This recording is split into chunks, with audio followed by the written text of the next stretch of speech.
They did not fare as well when it came to the exploding independent press.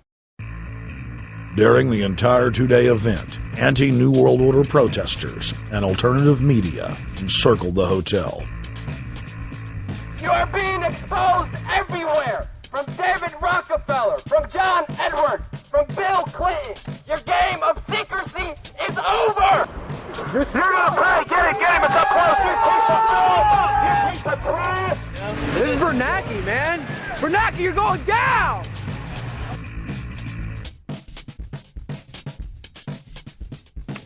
Obama, we know you're here, Obama. You cleared your schedule for the next 3 days. We know you're in Virginia. Arch criminals! New World Order scum! We are not your slave scum! Brave Americans came from all over the United States and bullhorned the main conference hall at close range as the global power brokers schemed inside. You are criminals! You control the central bank, you control the currency, and you're turning our beautiful country and world into a nightmare! The global elite are desperate to keep their organizational meetings a secret. They are keenly aware that if the population discovers that policy is being developed covertly by powerful special interest, the people will revolt. It is our duty to expose these criminals. It's a criminal act under federal law for federal officials to have private meetings to discuss world policy with non-federal workers. So everybody from the State Department, Treasury Department, White House, Defense Department, and others who show up, as they always do, they're committing a criminal act simply by being here to attend a secret meeting with officials from other countries to discuss U.S. policy in the world. So literally it's a criminal act. And every newspaper, every broadcaster has a patriotic duty to expose these scum and the evil they project.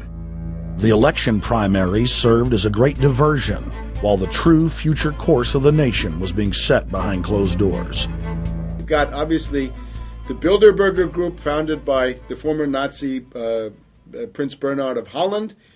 You've got the Trilateral Commission, founded by David Rockefeller's Zbigniew Brzezinski. They're the ones who ran the Carter administration. Everybody in the Carter administration, from Carter and Mondale and Volcker and Brzezinski, were all members of the Trilateral Commission. Founding member of rap sensation Public Enemy, Professor Griff, gave us his view of the Obama phenomenon. Barack Obama's been given a pass by the Blue Bloods.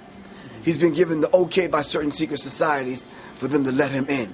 I truly believe imperialism and fascism needs a facelift. And that facelift is going to have to be black.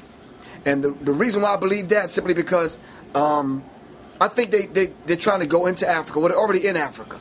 But they want to totally control all the natural minerals that they're going to need to carry themselves into the 21st, 22nd, and 23rd centuries.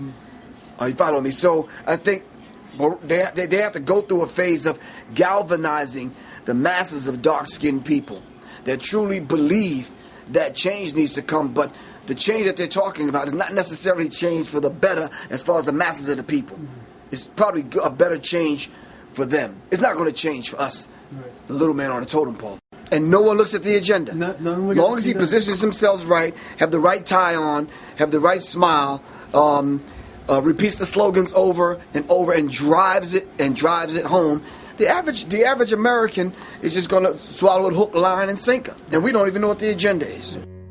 Writing in his 1964 book, With No Apologies, Senator Barry Goldwater said, "The Trilateral Commission is intended to be the vehicle for multinational consolidation of the commercial and banking interest by seizing control of the political government of the United States. The Trilateral Commission represents a skillful, coordinated effort to seize control and consolidate the four centers of power: political, monetary, intellectual, and ecclesiastical. What the Trilateral Commission intends is to create a worldwide economic power superior to the political governments of the nation-states involved. As managers and creators of the system, they will rule the future." Bilderberg issues executive decisions and prime directives to its subdirectorates for implementation. The Trilateral Commission takes the Bilderberg Group agenda and executes it through regional roundtable groups throughout Europe, Asia, and the Americas. The Council on Foreign Relations serves as the managing roundtable group in the United States sector. The Council on Foreign Relations has dominated every administration since the days of FDR. The way in which they make policy and rule is that they are a polycentric oligarchical system.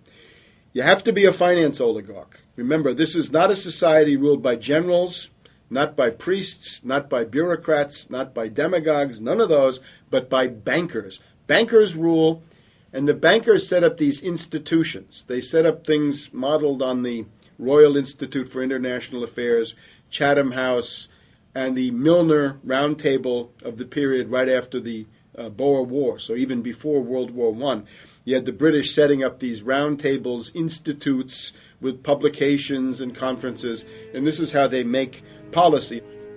Upon Obama's inauguration, members of the Bilderberg Group, Trilateral Commission, and CFR flooded into every position of power in the executive branch, replacing Trilateral Commission and CFR members who previously filled the positions during the Bush administration. When you look at the U.S. ruling class, you'd have to say that they're a really pathetic bunch of failures and bunglers. They are a miserable excuse for a ruling class. And that's one of the big problems we have, is you go from Clinton to Bush to Obama. What stays the same is the ruling elite that gives these puppets the orders that they act on. And these orders are wrong-headed, let's say, to say the least. They're basically bankrupt. They're going to lead to the collapse of this civilization. What they're doing is using the existence of the United States as a formerly powerful nation state to act out their Wall Street fantasies of world domination and maintaining their capital structures and maintaining their system of looting. And this can't be done.